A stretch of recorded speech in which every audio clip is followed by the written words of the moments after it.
Hello everyone, welcome to Eckhart Yoga. My name is Aki Akiomori.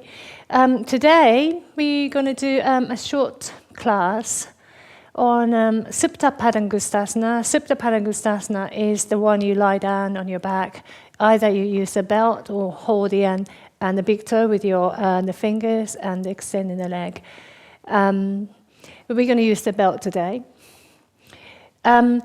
So my emphasis is it's a very slow way of working, something I had developed over the time, to somehow differentiating your leg from the torso. So there's a clarity at the hip and how the leg and the pelvis work together and how the core is going to support in this pose. And hence, because it's differentiated, it can be reintegrated back into the torso. I'm talking about the leg. So instead of just leg is up there as a superficial form, often your leg is up in the air, you're pulled this way, that way. I always describe it a bit like untrained dog on a lead in the park, because your leg is not connecting to the core. So when I say integration, that means the connection of the leg back into the center and the connecting the center back into the leg. Okay? So we're going to begin, have a belt nearby, but we're not going to use it straight away, but have it close to you. And you're going to lie on your back with your knees bent in the semi-supine pose or semi-supine pose or constructed rest pose. Let's just take a moment here for your weight to go down. So that means you need to pay attention that you can actually feel your own weight going down to the ground.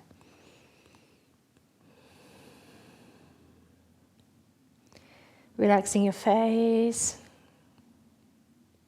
So you can feel the weight of your pelvis, weight of the rest of the torso. Feet about hip width and parallel and comfortable. And the weight of your head is also going down. And then bring attention to the abdomen. You can have your hands here or you don't have to, but sometimes it's just nice to have a gentle resting of the hands on your lower abdomen. And I'd like you to imagine each time when you breathe out, your belly, the weight of your belly also falls down towards the back belly.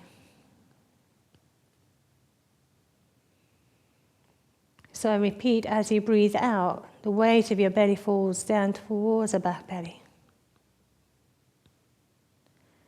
Not much visible movement, but there is a real felt sense of the weight of the belly going down. It's like a hammock, so it goes down and it's spread wide. And then that gives you an idea, not as a concept, but the felt sense of behind the belly, back belly,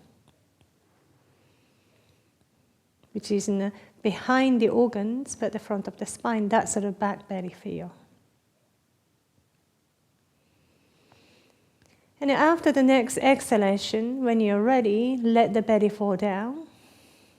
And then let your right knee come up. There's a feeling of the gentle kind of scooping up of the leg. So sometimes I see when you lift your leg, the belly bulge up. I'm deliberately doing this. So you're not using the right parts of the body to even lift the leg. So if you don't get this part right, the rest is going to suffer. So feeling of the belly falling down. And there's a scooping up action that just lift the leg. Now, I'd like you to keep your, I'm going to work on the right leg, so refer to it as the right leg. Keeping your right thigh about perpendicular to the hips. And I'd like you to take time here. And just really feeling and the thigh is falling back down into the hip joint. Again, there is a definite felt sense. Combining with the awareness of the back belly.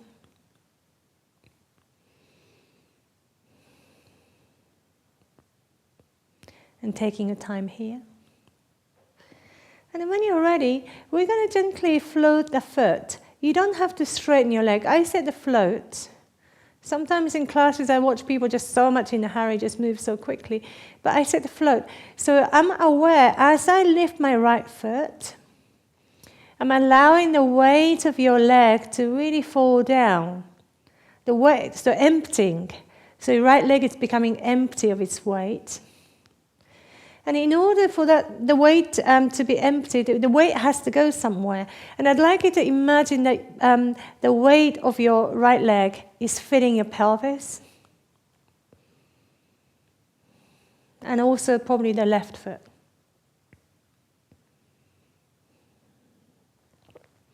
We're going to take a moment, just allow the foot to become emptier and emptier. So at this point, your foot might be down here. And then just notice if your weight's still going down to the ground and also the spine remain really soft in a neutral condition, your spine. And you're just going to bend the knee again. And then placing a hand or hands on your right knee.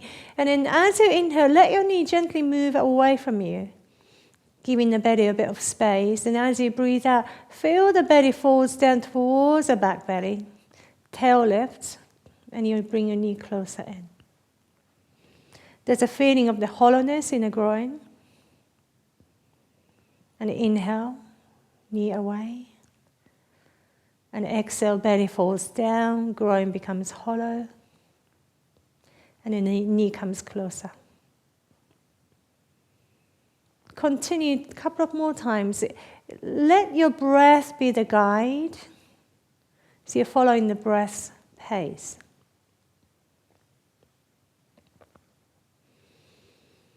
Arms stretched out as your knee goes away. Knee comes close. So when your knee comes really close, there's a feeling more of the flat.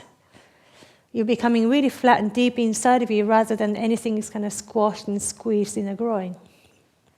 Now this time, just letting your foot float up, your weight emptying, your right leg weight emptying, and then you get the belt.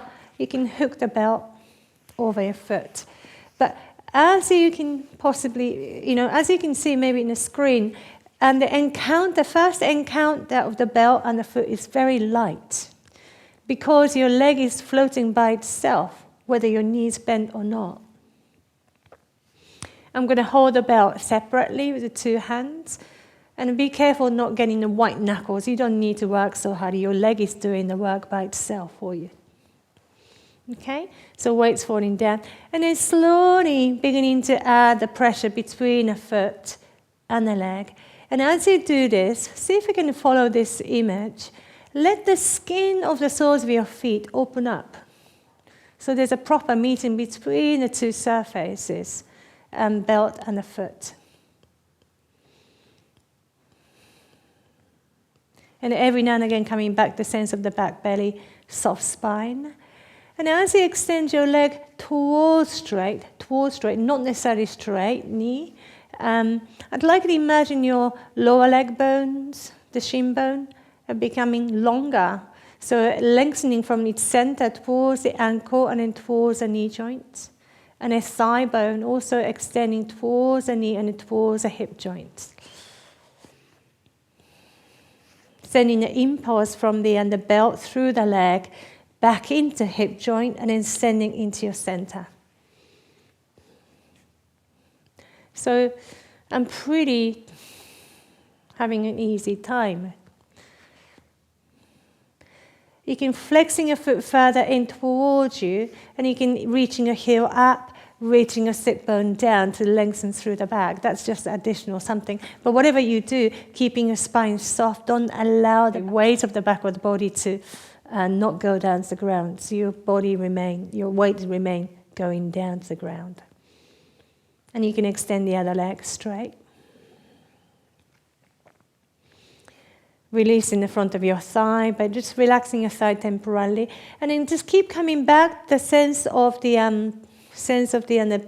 back belly here, behind the belly.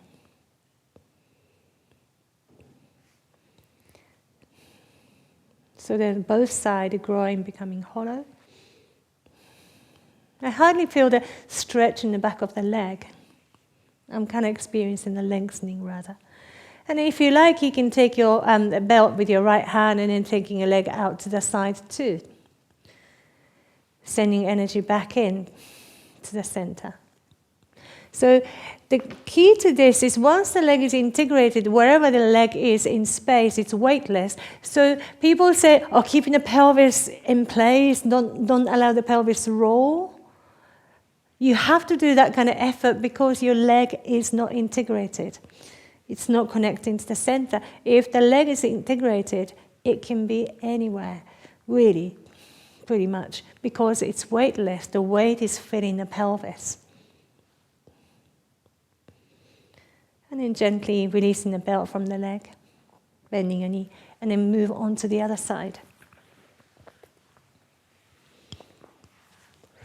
So a slightly lengthy sequence, and it takes time, but in each stage, see if you can give yourself a chance to really feel the weight falling down and the leg falling down back into the hip joints, and the feeling of the bones are elongating, and the feeling of the joint space opening, feeling of the skin of the soles of your feet opening, and the feeling of the energy, the impulse coming back into the hip joint, into the center of the body, just all of this. And then it becomes really a rich practice. It's a very simple but not hurried, rich practice. Whatever you do, keeping your spine soft and in neutral, that would be the giveaway. You feel the spine is tense, your weight is uprooted even through the back body. Keep the weight down. Spine soft and neutral. Enjoy. Thank you.